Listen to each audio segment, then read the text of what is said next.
Il y a des erreurs qui arrivent par ignorance. On ne savait pas, on n'avait pas l'information. Personne n'avait expliqué. Ces erreurs-là, elles font mal, mais elles ont une explication. Et l'explication donne quelque chose à quoi s'accrocher. Je ne savais pas.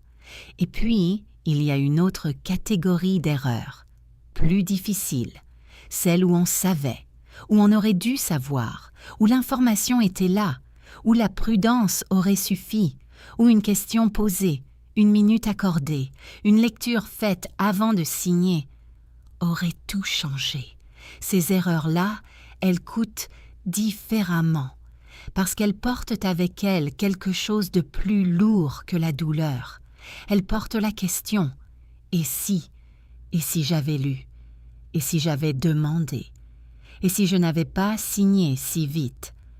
Aminata Diarra avait signé vite, en souriant, et parce qu'elle faisait confiance, parce que l'homme en face d'elle était son beau-frère, le mari de sa sœur aînée, quelqu'un de la famille, quelqu'un qui ne lui voulait que du bien, quelqu'un qui avait dit « Signe là, c'est juste une formalité ». Elle avait signé, elle avait souri, 30 secondes. Et la maison qu'elle avait construite avec 17 ans de ses mains, cette maison était partie. Aminata était de Ségou, mais elle vivait à Abidjan depuis 20 ans. Elle était venue à 18 ans, avec une valise et l'adresse d'une cousine éloignée, et la détermination de quelqu'un qui a regardé ce qui l'entourait et décidé, pas ça, pas cette vie-là, une autre. Elle avait travaillé dans les marchés d'abord, vendeuse, puis revendeuse, puis grossiste. Elle avait appris. Chez chaque niveau lui avait appris quelque chose que le précédent ne lui avait pas donné. Elle avait gravi, pas vite, solide, la façon de grimper des gens qui ne peuvent même pas se permettre de redescendre. À 32 ans, elle avait ouvert sa boutique. Tissu, prêt-à-porter, au marché de Treichville. À 35 ans, une deuxième boutique. À 38, une troisième. Et avec les bénéfices de 3 boutiques. Progressivement, elle avait construit une maison à Yopougon, pas grande, 4 pièces, une cour, un robinet qui fonctionnait, un portail, sa maison, avec son nom sur le titre foncier, Aminata Diarra. Elle avait regardé ce titre foncier le jour où il lui avait été remis. Elle avait tenu le papier. Elle avait pensé à Ségou, à la valise, à la cousine éloignée. D'il y a 17 ans de marché et de boutique et de matin tôt. Elle avait tenu le papier et elle avait dit « Merci » à Dieu, à ses mains, à ses 17 ans. Merci. Son beau-frère s'appelait Sédou. Il était le mari de Binta, la sœur aînée d'Aminata. Sédou travaillait dans l'immobilier, des transactions, des négociations. Il connaissait les papiers, il connaissait les notaires. Il connaissait le langage des documents que les gens qui ne travaillent pas dans l'immobilier ne comprennent pas toujours. Aminata avait confiance en Sédou, pas d'une confiance aveugle, d'une confiance familiale, la confiance qu'on donne à la famille parce qu'on croit que la famille ne fait pas de mal à la famille. Sédou était venu la voir un mercredi après-midi. Il avait dit « Aminata, j'ai une opportunité pour toi ». D'où elle avait dit « Raconte ». Il avait dit « Un ami à moi cherche à financer un projet, un immeuble à construire à Cocody. Il a besoin d'une garantie pour obtenir le prêt bancaire.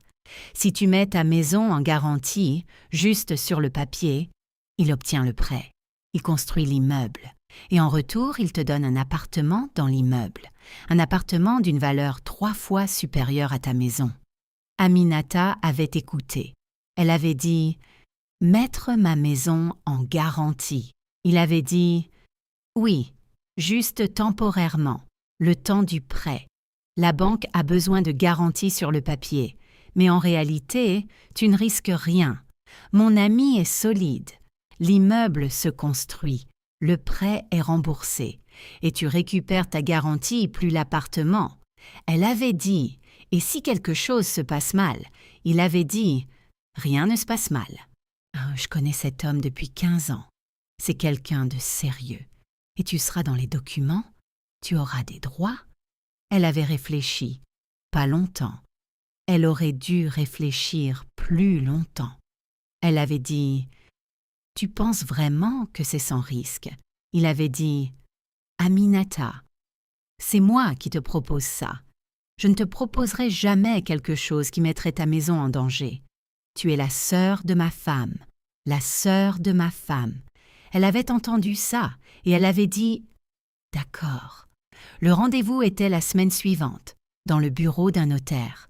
Seydou était là. L'ami de Seydou était là, un homme bien habillé, qui parlait bien, qui avait des papiers ordonnés, qui présentait les choses avec le calme de quelqu'un qui fait ça régulièrement, qui n'est jamais pressé, qui explique, qui répond aux questions. Il y avait beaucoup de documents. Aminata avait regardé les documents. Pas tous, certains.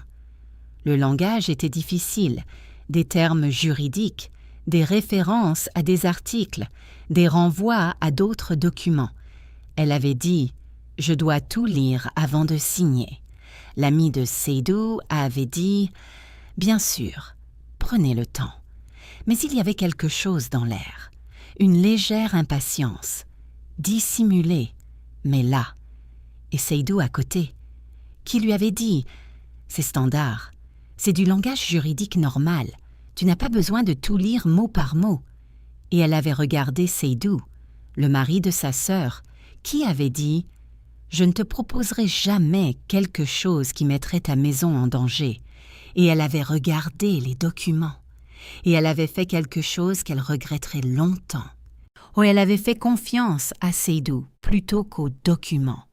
Elle avait signé, en souriant, en disant « J'espère que l'appartement sera beau ». L'ami de Seydou avait souri aussi. Il avait dit « Vous allez être ravis ». 30 secondes. Et la maison était partie. Elle ne l'avait pas su immédiatement. Les premières semaines, tout semblait normal. L'ami de Seydou envoyait des photos, un terrain, des fondations, des messages sur l'avancement du projet. Et puis les photos s'étaient espacées.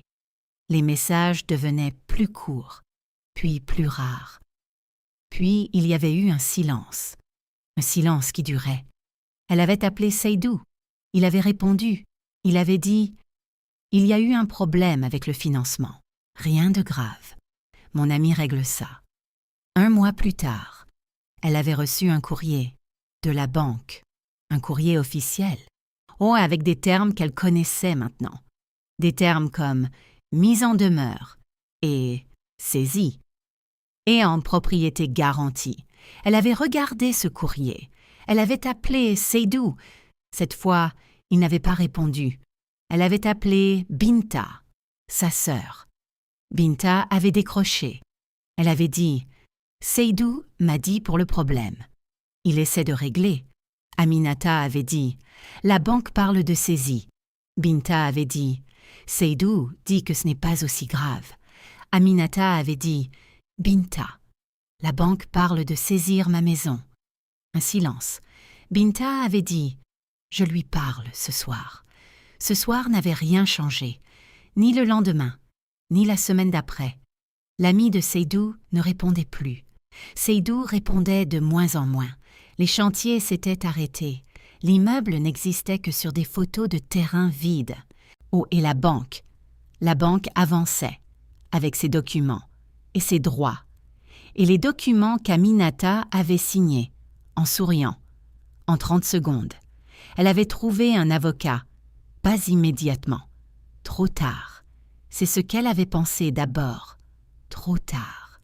Mais l'avocat, une femme nommée Maître Akou, avait dit « Jamais trop tard. Pas idéal. Mais jamais trop tard. » Elle avait regardé les documents qu'Aminata avait signés, longtemps, avec le regard de quelqu'un qui lit vraiment, qui comprend ce qu'elle lit, qui voit ce qu'une femme pressée de signer n'avait pas vu. Elle avait dit « Il y a des choses ici ». Aminata avait dit « Quoi ?» Maître Akou avait dit le document que vous avez signé. Ce n'est pas exactement ce qu'on vous a décrit. Aminata avait dit « c'était une garantie temporaire ». Maître Akou avait dit « non, ce que vous avez signé est un transfert, conditionnel. Mais un transfert, si le prêt n'est pas remboursé à terme, et il ne l'est pas, la banque a des droits directs sur votre bien. Pas sur la garantie de l'ami, sur votre bien. » Aminata avait regardé cette femme. Elle avait dit, Seydou m'a dit, Maître Akou avait dit, je sais ce qu'il vous a dit. Ce document dit autre chose. Aminata avait fermé les yeux. 17 ans. La valise, ses goûts, les marchés, les 3 boutiques, la maison, le titre foncier, son nom. Aminata Diarra. Elle avait fermé les yeux et elle avait dit « Qu'est-ce qu'on peut faire ?» Maître Akou avait dit « On regarde » et elle avait commencé à regarder. Ce que Maître Akou avait trouvé avait pris du temps, pas des miracles, des failles dans les documents, dans la procédure. Dans la façon dont le notaire avait opéré. Un notaire qui avait peut-être, et c'était une voie légale importante, manqué à son devoir d'information. Un notaire qui avait l'obligation d'expliquer à Aminata ce qu'elle signait, qui aurait dû, dans le cadre de sa mission, s'assurer qu'elle comprenait, que ce n'était pas juste une garantie temporaire, que c'était un transfert conditionnel avec des conséquences directes. Il ne l'avait pas fait, ou pas suffisamment, et cette insuffisance, cette faille dans le devoir du notaire, Maître Akou avait vu quelque chose là, quelque chose à travailler, pas une victoire garantie, quelque chose à travailler. La procédure avait duré 16 mois pendant lesquels Aminata avait continué. Ses boutiques, son travail, sa vie, avec au fond de tout, cette affaire, ou cette procédure, ces documents, cette signature qui revenait dans ses rêves parfois, le stylo dans sa main, le sourire. 30 secondes. Elle avait appris quelque chose dans ces 16 mois. Elle avait appris ce que les documents disaient, pas tous les documents, ces documents, ceux qui la concernaient. Elle avait appris à lire le langage juridique, pas comme une juriste, comme une femme qui avait appris à ses dépens que ces mots-là comptent, que ces articles-là ont des conséquences, que ces références-là ne sont pas des détails. Elle avait appris, parce que la prochaine fois, s'il y avait une prochaine fois, elle lirait tout, aussi longtemps que nécessaire. Peu importe qui était à côté, peu importe qui s'impatientait, peu importe qui disait « c'est du langage standard », elle lirait. Le jugement était venu un jeudi matin. Maître Akou l'avait appelé. Elle avait dit « Le tribunal a statué en votre faveur. Le notaire a manqué à son devoir d'information. La procédure de saisie est suspendue et nous avons des recours contre les 2 hommes. » Aminata avait tenu son téléphone. Elle n'avait pas crié, elle n'avait pas pleuré. Elle avait dit « La maison ». Maître Akou avait dit « Et toujours à votre nom ». Aminata avait dit « Mon nom ». Maître Akou avait dit « Aminata Diarra » sur le titre foncier. Elle avait fermé les yeux, comme le jour du titre foncier, comme le jour où elle avait tenu ce papier pour la première fois. Elle avait pensé à ses goûts, à la valise, à 20 ans, à 17 ans de marché, à la signature, au sourire, aux 30 secondes, aux 16 mois, à Maître Akou et ses failles trouvées dans des documents difficiles, à Dieu qui avait envoyé cette femme, cette précision, ces 16 mois, cette issue. Elle avait dit « Merci » à Maître Akou, à Dieu, à ses mains qui continuaient, même quand tout semblait perdu, ses mains qui avaient continué. Merci. Seydou et sa sœur, Binta. Ce chapitre était le plus difficile, pas le juridique, le familial. Aminata avait eu une conversation avec Binta, longue, douloureuse.